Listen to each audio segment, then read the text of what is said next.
$7 a.m. down in front of St. Francis Kitchen, in front of the pen paper building. We're gonna go take a peek and see if there's any mischief.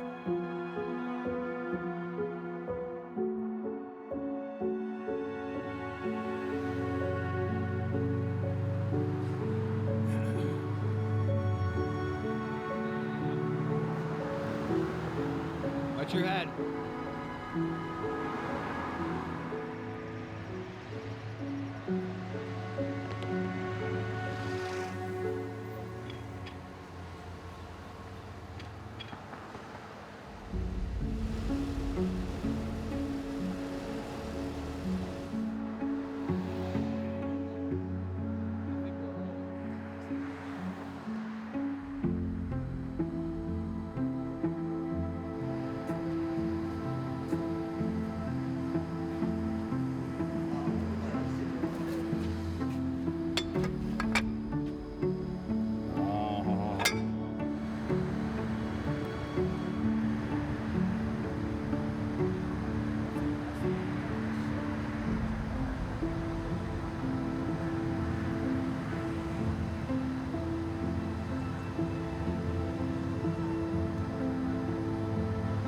Do you go there though? Is it safe to go there?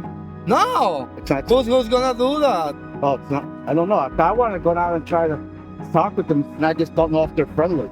No, I don't have no relationship whatsoever with these people. I just came a week ago and I was trying to get ahead in life. Do you think they're dangerous? They are dangerous.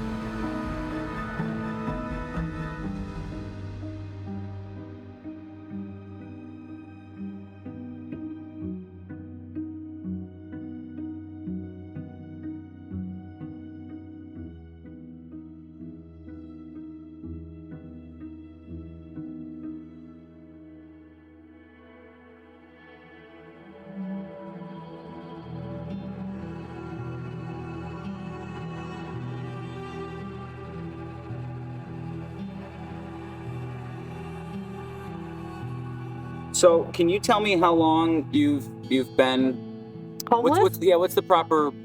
Yeah, we've been homeless for like what, 7 years. 7 years already This year. now? Yeah, 7 years Yeah, this year. 7 years this year. We were in different places, but we kept getting kicked out until we finally got here. And we were okay. I mean, yeah, the cops have come down here and they bothered us and threatened us and stuff. They told us to leave. We couldn't be here, but we never left because nobody else left, you know? Alexis. K-A-Y. So you're Caregiver. Kind of a caregiver, yeah. But there are things I can do for myself. Yeah, she doesn't make an invalid out of me like my husband did. No, I don't like that. I don't like My husband people like kept me that. asleep all the time with pills. not alike. No, it isn't. So, were you scared when it first happened, or? Oh yeah, we were terrified out of our minds, you know, because we didn't know what we were going to do. We've never done it together. She's done it separately. I've done it separately, but we never did it together, and we were going to have to get used to the way each other does things, you know. And we kind of worked that out pretty good. Have you been mostly in Scranton the last 7 years? Yeah, well, No, we've been bouncing around for this. We've been here like 4 years here. Yeah, we've been here for like 4 years now because we kept getting kicked out everywhere else we were. The cops harassed us and threatened us, and they were going to do this, that, and the other to us. And rather than stick around, we just bounced around from different places until we got down here. We had two vehicles that we lost to the police because they confiscated them. But that's all right. They were junk anyway. They didn't run anyway. So we were living in them for a while. And they told us to get out, you know. So we did. We just left the vehicles there and let them confiscate The last vehicle I had was sold. I sold my last vehicle. Yeah, she my sold Dodge the last one. Caravan. Shh, quiet. So, for people that don't know, What's a normal day like? Is it comparable to a normal day just outside? No, it's not. No, It's not not really. no.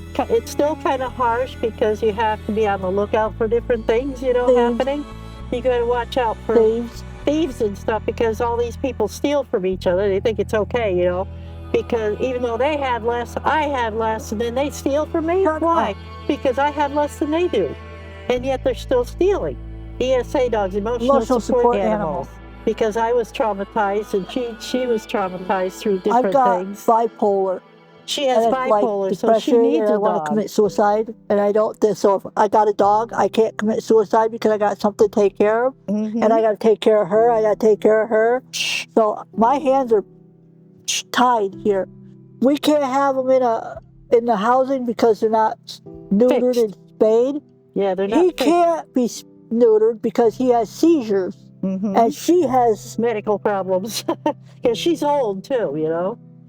As women and who are out here, are you concerned about your well-being? Are you? Sometimes, yeah, sometimes because you get some of these people are pretty mean, you know, and especially when they're drinking or they've got drugs in their system. We had a guy come down here before we had a tent, but we were sleeping right over there, and he'd come down, he'd do them whacking off, trying to whack off in our faces. Yeah, he said he wasn't going to leave until, you know, he did one of us, and it was like, hey, no, you're not, you know, because I'll throw you in the river. I was going to throw his ass right in there because I got sick. He was a sexual pervert. Is there a lot of them? Yeah. There's a few of them, yeah, there are. There's lots of them here. Is there organizations around here that Oh yeah, help you? there's a few they have helped, but it's few and far in between. You know, they don't come I've down gone all to the the time. area on aging and they won't help because We've tried tried them all already. the organizations to get help, especially when the cops were harassing us here, trying to get us out of here. But we had one guy that did help And us. we did call them, and we went to their offices and stuff, and they all told us the same thing. There's nothing we can do. You're on your own, you know. So it was like, okay, fine, you Well, you know. can go here, you can go there. We went to there, we went there, we went over here. And They nothing we just can simply do. ran us around from here to there, you know, go see this person, go talk to that person, call these people. You know, nobody would help. So we were like, I don't the know. hell with it. I actually came to you guys and said, here, we have some stuff we need. Yeah, we've had people Yeah, from bring us churches, food. organizations, and stuff like that. They come and they, you know, once in a while will bring us a little bit of food, but most of it is But stuff it seems like they're not helping in the ways that they. No, they're not really helping the way we need to be helped, you know. We're on our own out here. We're on our own out here. We have to do everything for ourselves, you know. There's nobody to help us. I mean, they come along and they give you food and clothing, blankets, stuff like that. But that's not solving the problem. And then there's the ones that want to send you to a hotel temporarily. For a And week it's like, or what, so. for a week, 2 weeks, you know, then you're right back out here anyway. So that's not a solution. We've been walking around and what I've noticed is that this little section here is probably the most well-maintained, taken care of place in this mile and a half. Oh, but that's all not except there. for our trash. That I'm came gonna out of clean our that old up tent too. we took down today, matter of fact. Yeah, I'm going to be cleaning that up because I can't stand it it. collapsed on us, so we had to get a new tent, so there she sits, you know. So tell me what happened last night as soon as we left. As soon as you left, Yeah. the pole, one of the things flew off, the wind blew it off and it went down there. Then I was trying to save the tent at the same time, and big blast of wind came, got a hold of the tent, and I was like holding it, you know. Hey, the tent! Forget it. It was gone. And did you try to get it out of the river? Yeah, I went up to the open spot up there, and I went down into the bush and down onto the rocks, and I fell in the water. So I got my bath for the week. Did someone help you put the tent up last time? Oh, you guys did it. Yeah, you can come up that way, and then there's no... So pretty much once you get to there, you're just on these jagged rocks trying to figure it out. Yeah, so just leave it. Somebody will come along and try to wedge it out of there. Well, honestly, I think like it might not be a bad idea to even get like a raft in there and clean up like the river from the water. Trouble. He's big trouble for a little guy. That's hysterical. She doesn't bite. He does, She's passive. because he has to be secured. No, Is it? It's literally the same one, yeah. I had to sleep with wet clothes all night. Oh, that sucks. The worst part, though, it just says he goes down there. You go in that water, you're gonna smell like that water. Oh boy. They flushed the city sewage in there. Wow. So as long as you like have it bagged and Yeah, have it all bagged up and everything, yeah. That's why why do you think our area is so nice and clean? But we keep it that way. Oh, we're gonna leave this down, right? 'Cause you want to Yeah, leave that down. Keep the bottom dry. Well, he's the best. Look at him. If we wrap it around that post and all the way around, I mean, Yeah, that'll work. Let's see what we got now. and you're gonna have to put weight in it. Yep, we got our bins for that. Our food bins. you're saying this bridge. That side. See?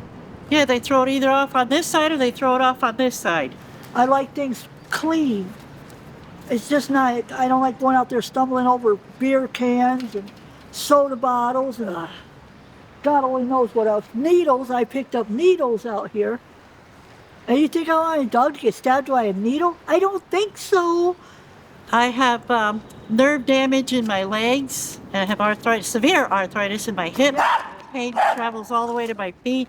And I have it in my lower back because I fell out of the second-story window during the Yeah, fire. just look at her hand. Yeah, Look at her hand. that puppy is mangled. Yeah, see that? We'll do it. So is that did it just get broken? It got mangled. It got melted by the fire. Oh. They had to put a skin graft on me all the way up to here.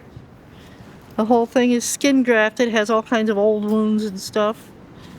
My skin is very sensitive nowadays, and it still gets injured now and then because it's so easy now that it's a skin graft. This thing's going nowhere. What? This tent is Oh yeah, going nowhere. that's great. That's what we wanted.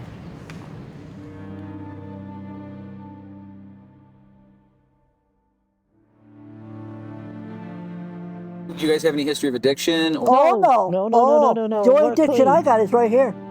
so you guys don't smoke, drink? No, No. I used to be a smoker. I used to smoke cigarettes, but I Not don't. I me. don't do it anymore. After I got out of the hospital, I was like, "That's it. I don't want no more cigarettes." I've never done drugs. I've never drank. I never I felt smoked. better after I quit smoking. I always started feeling better. Is there a lot of people around here on substances? Yes. Oh yeah. A lot of them will deny. Oh, I'm okay. I'm not a drug addict. You know. And you said then you see them running around here, and they're asking everybody, "Oh, you got some ice? You got pot? You got this? You got that?" The percentage of the people that surround you, Mm-hmm. where would you gauge their addiction or mental health? Bad, really bad. I mean, it's high. I mean, they actually want to be out here. They've told us that several times. You know, we don't want to be in an apartment or a house. We rather be out here. We don't have to pay bills. And it's like, well, even if you're out here, you're still broke. You're still spending money. If you're not spending it on food Panhandling. and stuff like that, you're Panhandling. still not going to have any money. So they go out and they panhandle. They bother everybody. You That's know? something we don't do. And we don't panhandle. We do go to the pantries when we get desperate, but it's few and far in between. And most of the time, I'm on food stamps too, so if I don't have the cash, then I use my food stamps. And I have a couple credit cards which I'm in debt for, but I use them once in a while. You know. They doing guns down here? Any You know, weapons? some of them have weapons. Yeah. So you have to really be careful. Some of the homeless people. Yeah, one of you my gotta be friends careful down there. you know how you approach them. Yeah, and one all. of my friends down there. He put 2 guys in the hospital, and he threw one guy in the river because it was he a fair still flood. hasn't surfaced. Are they okay, or did he? I don't know. All I know is the 2 guys was in the hospital, and one guy got thrown in the river, stabbed him or something. They threw him in the river. And you don't know what happened? I don't have no idea. Don't have no idea. We had. Don't That was even know right if he here? washed up. Yeah, right down there. Right down there. Right down there, the first one. The guy with the big black dog. Yeah, he's not down there right now. He's No, gone. he's not there The right one with now. the big brown tent, the teepee-like thing. It's, He threw guys in the river. yeah, he stabbed 2 guys, and then They can be violent down he here. stabbed another guy and threw him in the river. And just recently, he said he was going to cut a guy's throat over by Redner's.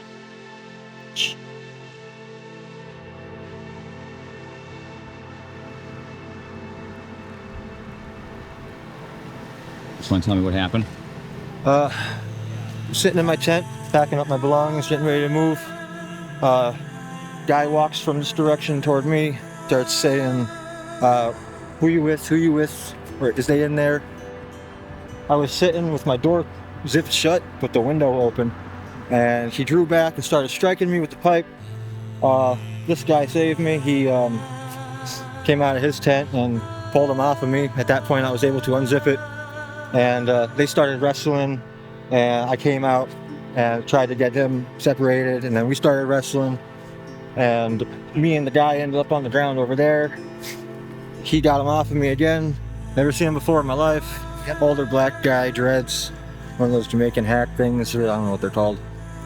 So he came up to you out of nowhere? Yeah, out of nowhere. I had a book playing on my tablet. I was listening to it while I was packing, so I didn't really hear him until he started talking over in this area. And yeah, that's the gist of it, you know. So you came from out of the area from the west? Yeah. Okay. And since you've been here, you've never experienced any violence or? No, that's the first physical interaction I've been in with anyone in a good minute. Are you okay? I'm all right. I got some scratches up here, but my arm's a little bruised up. Nothing serious. Scratches up, oh yeah. But bruises. I don't know if you can see anything on my head, but. You hit you in the head? That was the first spot I got hit. Yeah. With the pipe? Yeah. It was that wasn't like a lead pipe, but like a plumbing pipe. But I got thick skull. All right, guys, I wish you the best of luck. Just come say hi, okay? All right. Yeah. All right. Mark, right? Yes, sir. Mark, all right. All right, be safe. All right, see ya.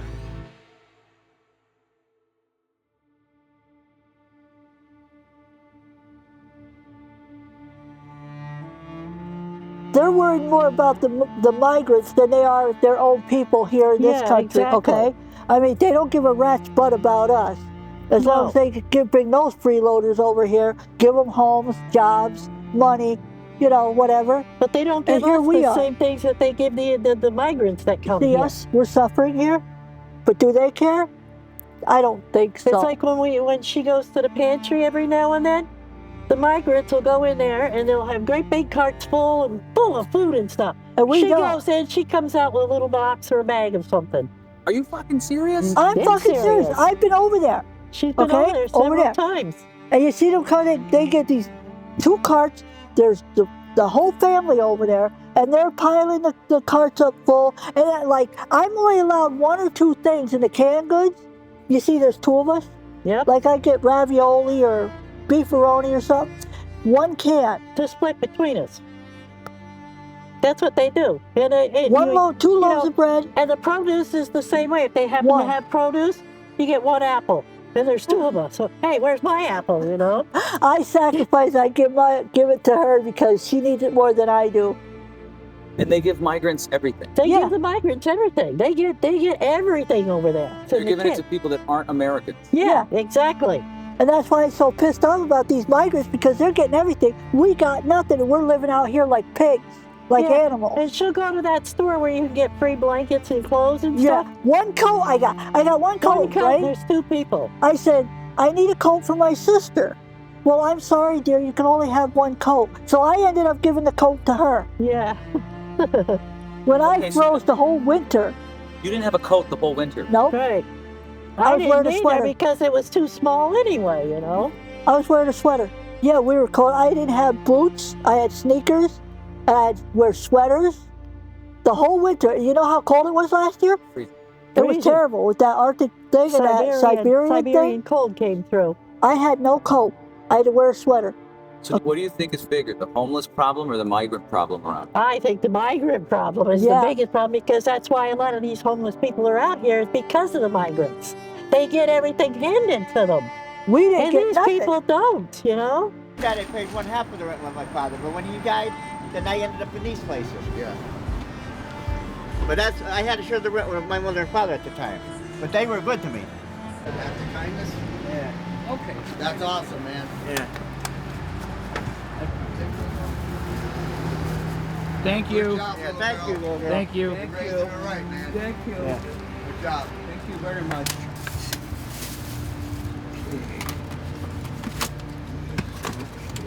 My name is Chris, and I come from Nancoke. Hometown is Nancoke.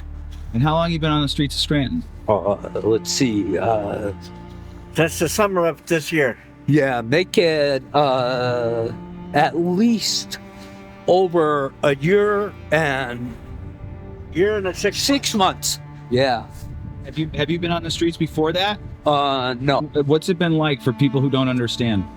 Well, I'll tell you, to be honest with you, to be homeless and not have a roof over your head. Yeah, it's no good. It's no good. You get sick. Yeah. Badly. Yeah. Badly.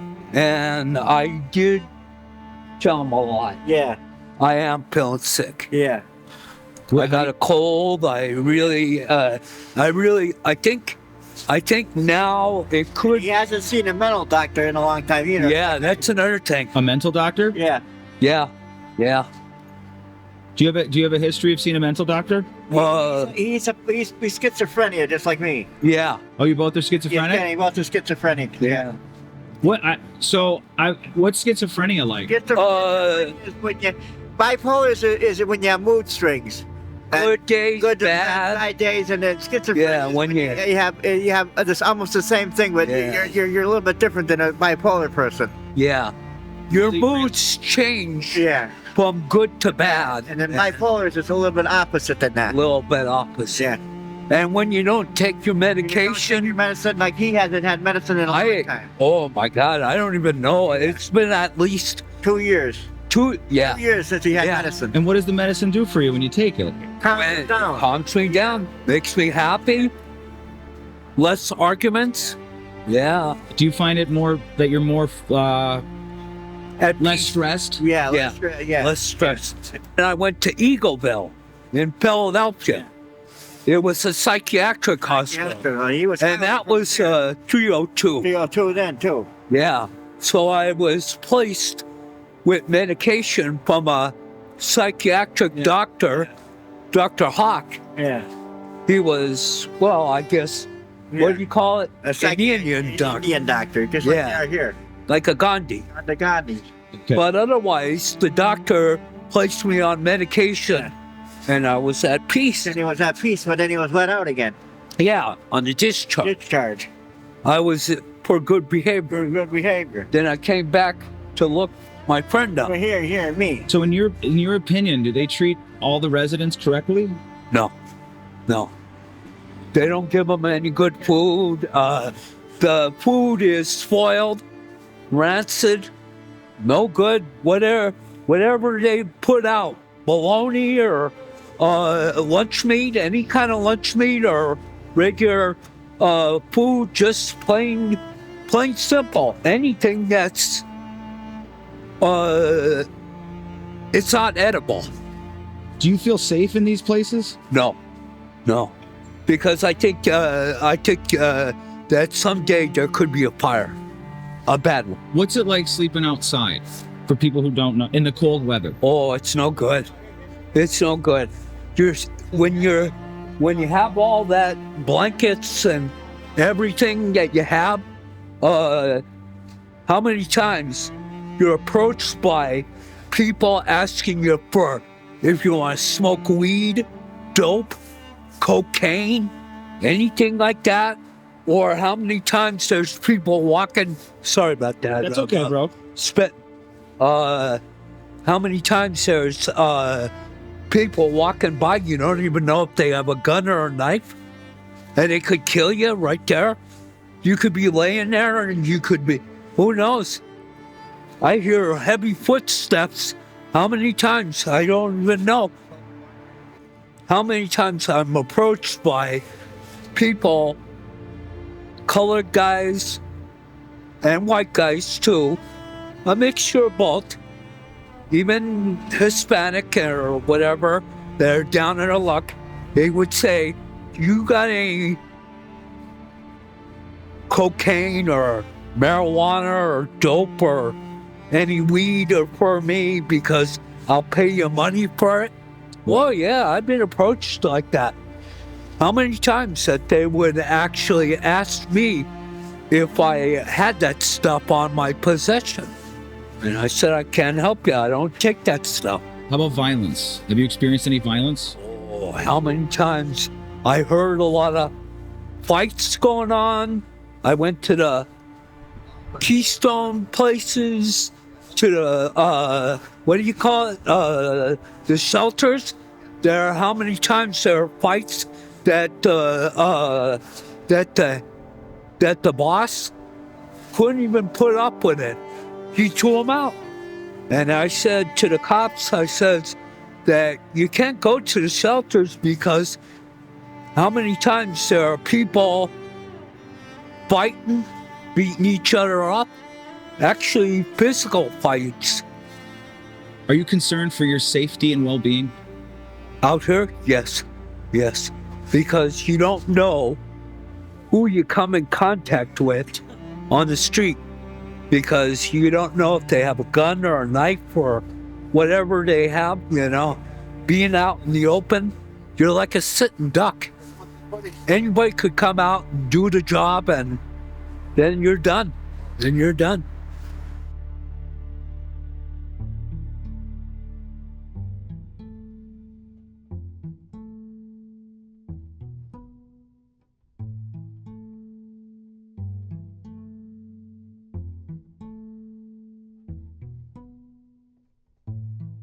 We deserve as much as any migrant or any of these homeless people that don't want to be in an apartment or a house or don't want a job. You know, they don't want anything except their drugs and alcohol. But me and her, we have been trying to get out of here. But it's hard because there are too many damn scammers out there too, you know? Yeah, we've tried getting apartments, and what happened was got scammed. Yeah, we got scammed several times. Yeah, we got scammed. And they stole from you? They stole from us. They stole money from us for apartments that weren't available, that weren't even there. They didn't exist. No, they were somebody else's houses. And you don't have any recourse? No recourse. No, because they said, well, you fell for it. You're the stupid one. Well, we didn't okay, well, we believed in people, now, you know? But now it's not so easy to pull that shit over us. You don't pull it on us now because we're too smart for that. We're too smart now because we know they're liars. Politicians needs to do is get down here, okay? Get down where the homeless people are. Walk through here, talk to them, you know, and get an idea what these people are going through. Not that they care, because all they care is the other problem I have with politicians is they are more into helping these drug addicts and these alcoholics. They think that this is good, you know, get them into rehab or something. No, they'll be fine. I got news for you. They keep repeating it, and it doesn't do any good. You need to stop focusing on their drug problem and their drinking.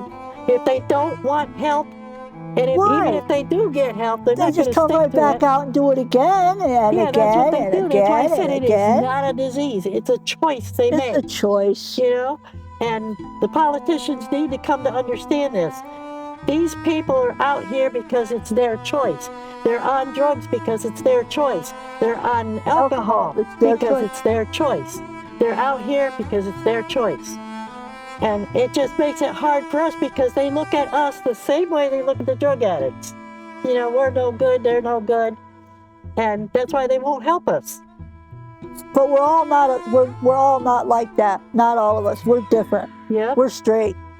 They gotta help people that want the help, like us. Yeah, we want the help, but you know, they won't help us because they see us as, well, you know, you'll just turn around and come back out here anyway. And it's not likely. If there was one message that you could give to people, what would you say? I think I would have to tell them, you know, try to do the best you can without ending up out here like us, you know, and work for a living instead of, you know, panhandling and freeloading and stuff like that, not wanting a job, you know, because we hear a lot of that here. You know, people tell us, most of these homeless people, they tell us, well, I don't want to work. She gave a guy an application from Red News the other day, and he threw it away. What I did was, he's got this sign he carried, anything will help. So I went over to Red Nurse and I got an application. And I went over and I handed it to him. And I said, your sign says anything will help. Well, here's a job application. That'll He help. doesn't want a job. He don't want to work. He said he doesn't want to work. He wants to stay out here. He likes this. He'd rather panhandle, you know. Hey, get $1, get $2, get Wants to $4. freeload off the hardworking American people that, you know, work their butts off, and just for them to stand out there with a sign begging for money. Yeah, okay? they do it every day, like clockwork. And I would tell people, don't do that. Don't end up out here like that, you know, because it's not a pretty life. It looks glamorous from another point of view. It's not. But let me tell you, it's harsh. It's very, very harsh. Yep. It's like a nightmare. I would tell them, if you got a home, don't leave it. Don't leave it. Yeah. Don't screw it up. Don't screw it up. Because once you do, there's no turning back after that. You lose your chance. After that, you get one chance in life when you live indoors. Don't screw it up. That's what I would say. Don't make that mistake. That's what I would say.